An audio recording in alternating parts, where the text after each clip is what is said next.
नमस्कार, द नगरी न्यूज की खास पेशकश खबर दिन भर में आपका स्वागत है। मैं हूं ललित वर्मा। चलिए रुक करते हैं आज की बड़ी खबरों की ओर। मोदी सरकार के 11 साल पूरे होने पर आज मुख्यमंत्री भजनलाल शर्मा ने भाजपा कार्यालय में सरकार के विकास कार्यों की उपलब्धियां गिनाई। इस दौरान मुख्यमंत्री भजनलाल शर्मा ने भाजपा कार्यालय में लगाई गई प्रदर्शनी का भी अवलोकन किया। मुख्यमंत्री भजनलाल शर्मा ने बताया कि मोदी सरकार के 11 साल प्रगति, विकास, गौरव से भरे हुए रहे। उन्होंने कहा कि 2014 में नरेंद्र मोदी के सत्ता संभालने से लेकर अब तक प्रदेश को 2,11,000 करोड़ रुपए केंद्र प्रवर्तित योजनाओं में प्राप्त हुआ है। वहीं पीएम गरीब कल्याण योजना में राज्य के 4.5 करोड़ लोगों को मुफ्त अनाज मिल रहा है। वहीं 2 एक्सप्रेस हाईवे और भारतमाला प्रोजेक्ट की मंजूरी से राजस्थान की अर्थव्यवस्था को मजबूती मिलेगी। वहीं उन्होंने कहा है कि देश को इस बात का गर्व है कि मोदी सरकार के दृढ़ इच्छा शक्ति के साथ आतंकी ठिकानों को बर्बाद कर दिया। पहलगांव में आतंकियों द्वारा कायराना हरकत के बाद पीएम नरेंद्र मोदी ने साहसिक निर्णय लेकर ऑपरेशन सिंदूर चलाकर सीमा पार आतंकवादियों के ठिकानों को नष्ट कर 150 से ज्यादा आतंकियों को मार गिराया। यात्रियों को बेहतर सुविधा उपलब्ध कराने और बसों की स्थिति में सुधार के लिए रोडवेज की ओर से मेरी बस मेरी जिम्मेदारी अभियान चलाया जा रहा है। अभियान के तहत अब तक लगभग 1100 निगम बसों में यांत्रिक और भौतिक कार्य करवाया जा चुका है।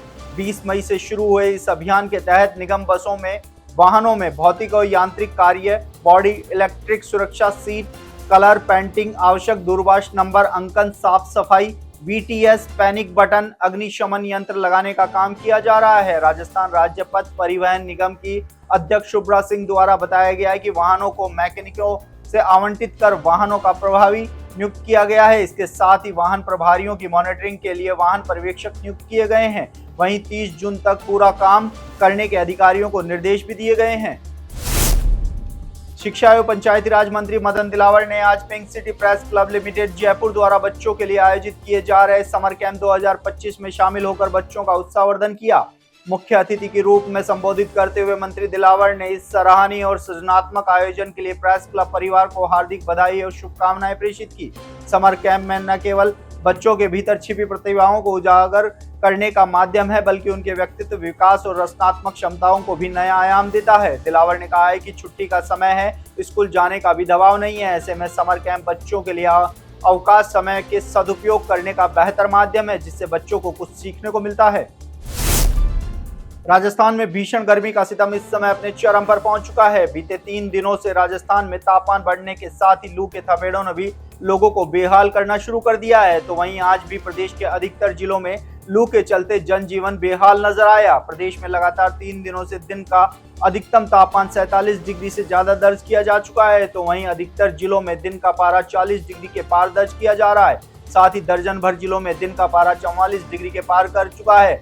मौसम विभाग के अनुसार अगले 2 दिनों तक गर्मी का ये सितम जारी रहने की संभावना है। तो वहीं इस दौरान करीब आधा दर्जन जिलों में हीट वेव का अलर्ट भी मौसम विभाग की ओर से जारी किया गया है। हालांकि 13 जून के बाद प्रदेश के कुछ हिस्सों में मौसम बदलने के साथ ही राहत मिलती हुई नजर आ सकती है।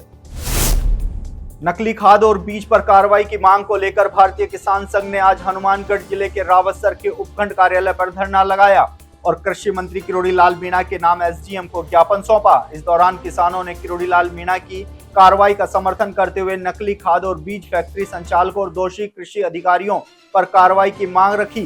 किसानों ने कहा है कि पिछले दिनों रावतसर में नकली डीएपी खाद पकड़ी गई थी, जिसमें पुलिस मुख्य आरोपी को बचाने में जुटी है। ऐसे में किसानों ने रावतसर प्रकरण से निष्पक्ष जांच की मांग भी रखी। नसीराबाद के राजकीय सामान्य चिकित्सालय नसीराबाद में रोगी अथवा उनके सहयोगी को पर्ची बनवाने के लिए काउंटर पर अब कतार में खड़ा नहीं होना पड़ेगा।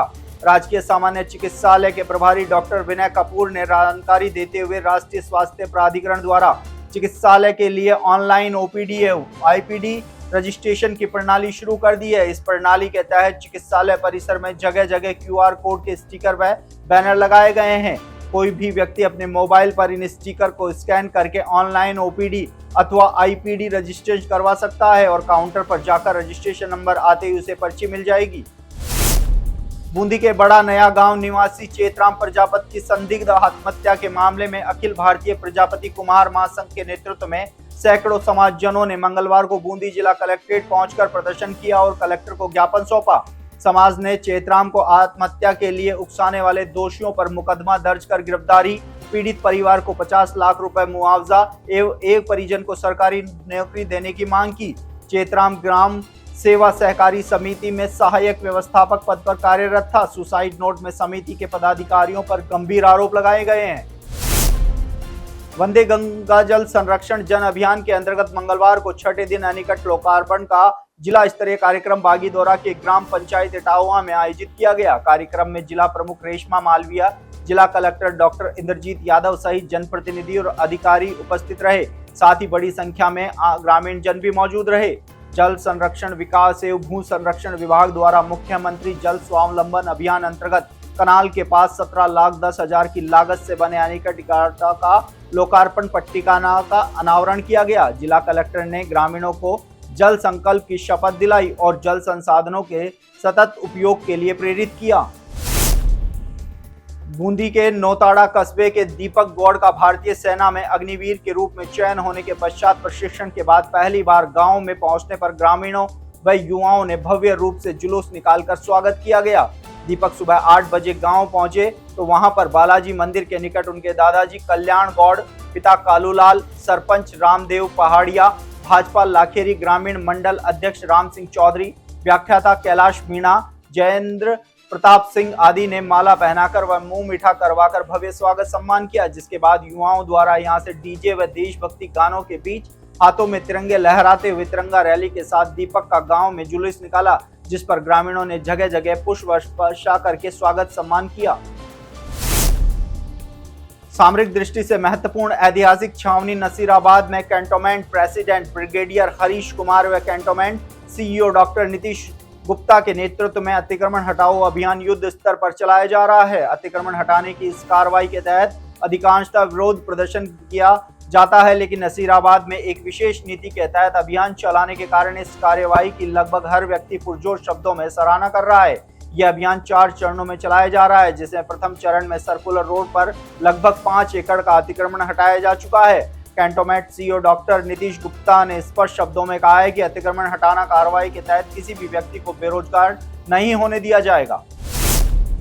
तो ये थी दिन भर की तमाम बड़ी खबरें। कल फिर से आपके साथ रूबरू होंगे, तब तक के लिए नमस्कार।